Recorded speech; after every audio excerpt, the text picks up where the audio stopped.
रूस और यूक्रेन के बीच चल रहे जंग में शांति की कई कोशिशें करवाकर हताश हो चुके अमेरिकी राष्ट्रपति ट्रंप ने हाल ही में एक नया शांति प्रस्ताव पेश किया है, जिसे लेकर घमासान जारी है। जी हां, अमेरिका के इस पीस प्लान में सीधे सीधे रूस का फायदा नजर आ रहा है और इसीलिए ट्रंप के दबाव के बाद भी इस पर यूक्रेन की सहमति मिलना मुश्किल है।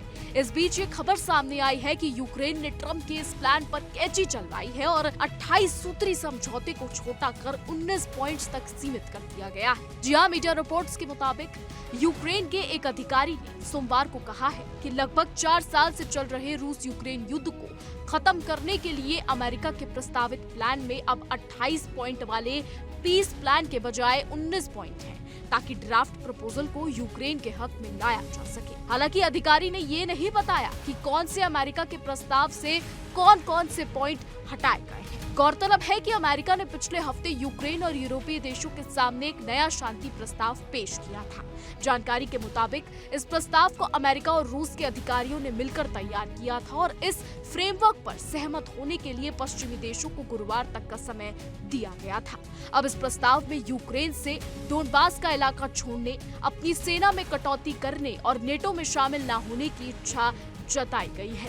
वहीं इसके तहत अमेरिका क्रिमिया को रूस के आधिकारिक हिस्से में भी मान्यता दे सकता है। हालांकि रूस की इस तरह की मांगों को यूक्रेन काफी समय से खारिज करता रहा है और यूक्रेन के राष्ट्रपति वोलोदिमीर ज़ेलेंस्की ने कई मौकों पर कहा है कि इस तरह की मांगे यूक्रेन के लिए लाल रेखा है।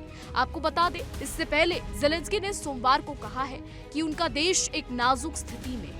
उन्होंने जोर देकर कहा था कि यूक्रेन के लिए एक तरफ अपनी इज्जत खोने तो दूसरी तरफ अमेरिका को एक साथी के तौर पर खोने का रिस्क है। ज़ेलेंस्की ने कहा, असली शांति पाने के लिए हमें ज्यादा की जरूरत है। बेशक हम सभी पार्टनर्स खासकर अमेरिका के साथ काम करना जारी रखेंगे और ऐसे समझौतों की तलाश करेंगे जो हमें मजबूत करे लेकिन कमजोर ना करे।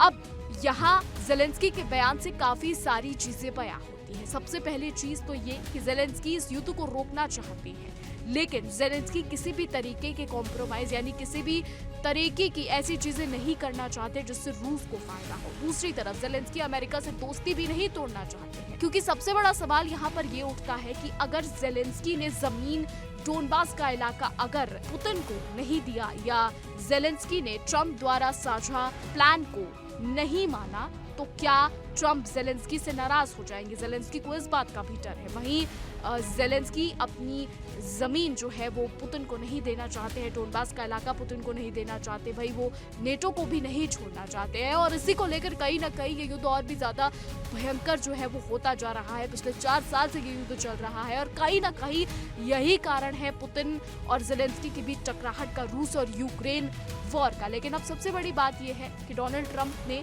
जो प्रस्ताव पेश किया है जिसमें कुछ ऐसी बातें हैं जो शायद रूस के हक में ज्यादा है और यूक्रेन के हक में कम। तो इसी को लेकर यूक्रेन ने कुछ पॉइंटर्स कट किए हैं जिनको लेकर अब सलाह हो सकती है, बातचीत हो सकती है। शायद ज़ेलेंस्की और ट्रंप फिर से मिले। आपको बता दें कि इससे पहले भी ज़ेलेंस्की और ट्रंप मिले थे और रिपोर्ट्स सामने आई थी कि ट्रंप ज़ेलेंस्की से काफी ज्यादा नाराज दिखाई दिए थे। उन्होंने डोनबास का मैप भी फेंक दिया था और फेंकते हुए कहा था कि मैं इस क्षेत्र के बारे में नहीं जानता, मैं इस लाल रेखा के बारे में नहीं जानता। वहीं रिपोर्ट्स तो ये भी सामने आई थी कि ट्रंप ने ज़ेलेंस्की से ये भी कहा था कि पुतिन की बात मान लो वरना वो तुम्हें बर्बाद कर देंगे। तो अब सारी चीजें जो घूम कर आती है वो आती है ज़ेलेंस्की पे कि ज़ेलेंस्की क्या कुछ करेंगे, ज़ेलेंस्की क्या एक्शन लेंगे, क्या ट्रंप की बात मान लेंगे। और ये जो 19 पॉइंट वाला प्रस्ताव यूक्रेन की तरफ से सामने आया है, क्या इसको ट्रंप स्वीकार करेंगे? और सबसे बड़ी बात, क्या इसको पुतिन स्वीकार करेंगे? क्योंकि अमेरिका ने जो प्रस्ताव रखा वो तो पुतिन ने स्वीकार कर दिया, लेकिन जब ज़ेलेंस्की द्वारा ये प्रस्ताव रखा जाएगा तो पुतिन क्या कुछ करेंगे आने वाले समय में देखना दिलचस्प होगा। देखना ये होगा कि क्या ये युद्ध इस प्रस्ताव के बाद रुक जाएगा, क्या ज़ेलेंस्की ट्रंप के प्रस्ताव मानेंगे या फिर अपना प्रस्ताव मानने पर ट्रंप और पुतिन को मजबूर करेंगे। आने वाले समय में ये देखना दिलचस्प होगा। फिलहाल हमारी आज की रिपोर्ट में बस इतना है। क्या राय है आपकी, इस पर क्या कुछ सोचते हैं, कमेंट के जरिए जरूर बताइएगा। और ऐसी देश और दुनिया की तमाम बड़ी खबरें जानने के लिए देखते रहिए इंडिया टुडे।